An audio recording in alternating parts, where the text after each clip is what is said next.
Hey guys, welcome back. Let's today see about the other bad habits we develop and how we can rectify it, acknowledge it, and try changing those habits into positive habits, tiny habits that will enrich midlife and be more productive in second half of our life. So midlife starts from 35 plus, and for some it is 40 plus, for some it is 50 plus. And first half of our life, we would have done everything according to the society, according to the family, because we are not aware of what we want. So by 35, we should be aware that we have done everything what the society wants us to do. And from 35, we should start thinking about what we want. And we have to make ourselves happy so that we can make our family happy, we can make others happy. Unless you are happy, you will not be able to make others happy. Be very, very clear about that. So in the name of sacrifice, do not sacrifice your happiness, because when you screw up your happiness, you're going to screw up others' happiness, and that will start becoming your emotional baggage. So if you don't want to accumulate any more emotional baggage, focus on yourself and focus what are the areas you need to sacrifice so that you maintain your happiness and balance your family's happiness as well. So let's get into what is the other bad habits we develop in midlife, in marriage. Number one is your emotional infidelity, we call it. A common problem in many marriages is for the couple to become emotionally distant. When this happens, it's likely he or she may start looking around.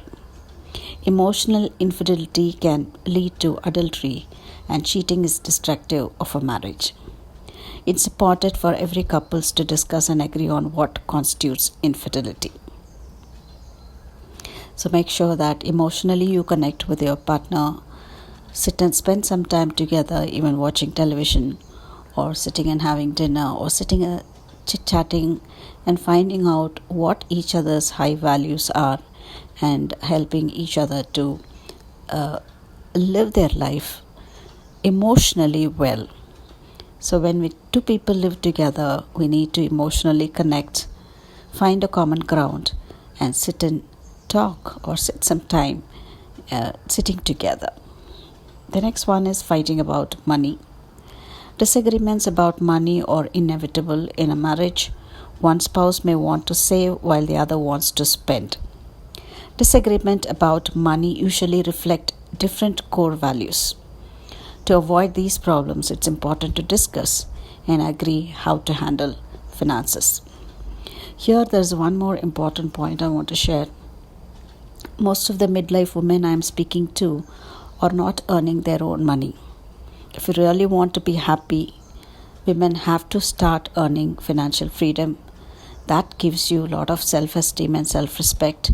Once you have your self-esteem and self-respect, you will not fight for money. You will have a lot of patience, lot of perspective to listen to your spouse and understand the importance of money, because you are not going to ask for money for your personal needs. This gives you a lot of space. This gives you a lot of respect, self-respect. When you have self-respect, perspective totally changes. So make sure that in midlife you have your own money. You have enough worldly experience. You can start small and start earning more money. If you want to really be a high-value woman, start having your own money. And the next one is being selfish. If one spouse constantly places his or her needs above the goals and interests of the marriage, it's only a matter of time before the neglected spouse begins to feel rejected and unloved. Getting married involves give and take rather than getting your own needs met all the time. If one spouse dictates the terms of the marriage and won't compromise, that's a recipe for disaster. So it becomes very, very important that we sit and communicate confidently, courageously, to say that this is what I want, this is what I don't want. And if there is no scope for communication, then that marriage needs coaching and counseling. Because for a very long time you haven't set boundaries, you haven't raised your standards, and you haven't been assertive. Wherever there is spouses are not assertive, the marriage is going to fall. And then last one is value differences. When a couple has core value differences, such as religious preferences, that can cause serious problems. They may have major disagreements about what religion to teach their children. Other differences include how to discipline, definitions of right and wrong, or other ethical conflicts. Everyone doesn't grow up with the same values, morals, or goals, and there's a lot of room for debate about right and wrong. If a couple can't learn to adjust to different values, they may have serious problems in their marriage. I've seen many couples suffering in their marriage in my personal coaching business, because they are unable to understand what are their values, first of all, and secondly, they are unable to communicate their values loud, and a third one is they are also not recognizing their partner's values, acknowledging it and respecting it. And most of the marriages are not happy because they don't understand what are the high values of the mutual partners, and they fail to respect that. Those couple also need a lot of coaching and counseling to first of all understand what are their values. So most couples don't think about differences in life stages when they marry, but this can be a significant problem with couples at different ages. Personalities change, and a couple may not remain compatible as they transition to different life stages, especially in midlife, especially for women who are in their 40s and 50s. They might be starting to get into their menopause stage, and men don't understand this, or women themselves don't understand this. For some, premenopause starts from 35 plus onwards.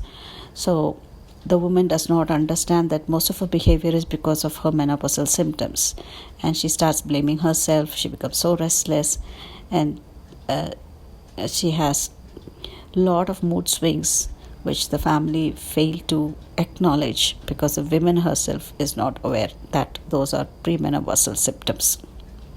An older husband may not be interested in beginning a new family while the young bride is anxious to have a baby, or he may be nearing retirement and want to slow down while she needs to stay active. This is also a major issue in most of the marriages where one partner is sexually very active, the other partner is slowing down, and they don't sit and talk. Doing the same old thing can get tiresome, and it's hard to make changes in comfortable relationship until it's too late. One of the most important things to be acknowledged in midlife is boredom. People get bored in midlife. Doing something new from time to time can add spark and spice to a relationship. So these are the few things that happens in midlife, especially, namely boredom, different life stages, value differences, selfishness, fighting about money, and emotional or sexual infidelity. Let's acknowledge this and start taking help to work on these areas. Everything is workable. That's a good news. But people need help. If you really want to make your midlife very happy, then acknowledge that these are the things that is there in second half of your life and start working on them. And it becomes very interesting to be consciously living and doing things what you really love. Thanks for watching. I'll come back again next week. I'm Debla Rana.